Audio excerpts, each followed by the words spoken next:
اللهم صل على سيدنا محمد وعلى آل سيدنا محمد وبارك وسلم۔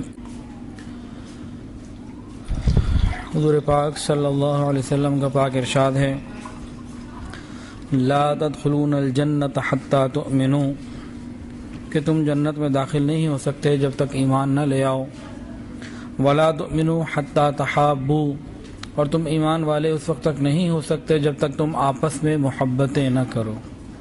تو یہاں سے معلوم ہوا کہ مومن جھگڑالو نہیں ہوتا، رف اینڈ ٹف نہیں ہوتا، یہ محبت کرنے والا ہوتا ہے۔ تو فرمایا کہ تم جنت میں داخل نہیں ہو سکتے جب تک کہ تم ایمان نہ لے آؤ، اور ایمان والے اس وقت تک نہیں ہو سکتے جب تک کہ تم آپس میں محبت نہ کرو۔ اس کے بعد فرمایا اولا ادلکم علی شیء اذا فعلتموه تحاببتم، کیا میں تمہیں ایسی چیز نہ بتاؤں کہ اگر تم اس کو عمل میں لے آؤ تو تمہارے اندر آپس میں محبتیں بڑھ جائیں۔ اس کے بعد فرمایا افشوا السلام بینکم او کما قال علیہ الصلوۃ والسلام، کہ تم اپنے اندر سلام کا رواج دو، آپس میں سلام کو پھیلاؤ، ایک دوسرے کو سلام کیا کرو۔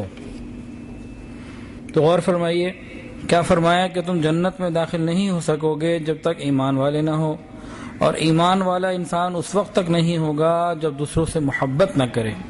پھر نبی کریم صلی اللہ علیہ وسلم نے ہمارے اوپر کتنا احسان فرمایا کہ ہمیں وہ طریقہ بتا دیا کہ جس سے آپس میں محبتیں ہوں، ایمان کامل ہو اور جنت میں داخلہ ہو جائے۔ وہ طریقہ کیا فرمایا؟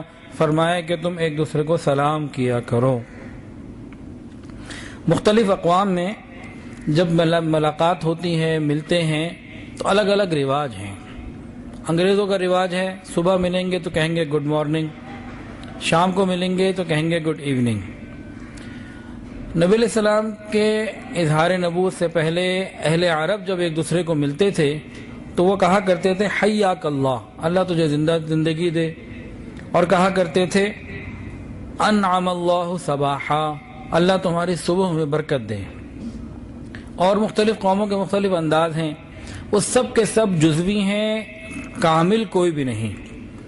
حضور پاک صلی اللہ علیہ وسلم جو تشریف لائے اور آپ نے ہمیں سلام کا طریقہ جب بتایا تو وہ انتہائی کامل تھا۔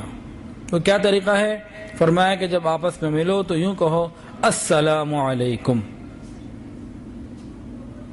تو پہلے جو باتیں تھیں، تمہاری صبح اچھی ہو، شام اچھی ہو، کوئی جزوی باتیں ہوتی تھیں، اس کے اندر کامل سلامتی کا ہمیں سبق دے دیا گیا۔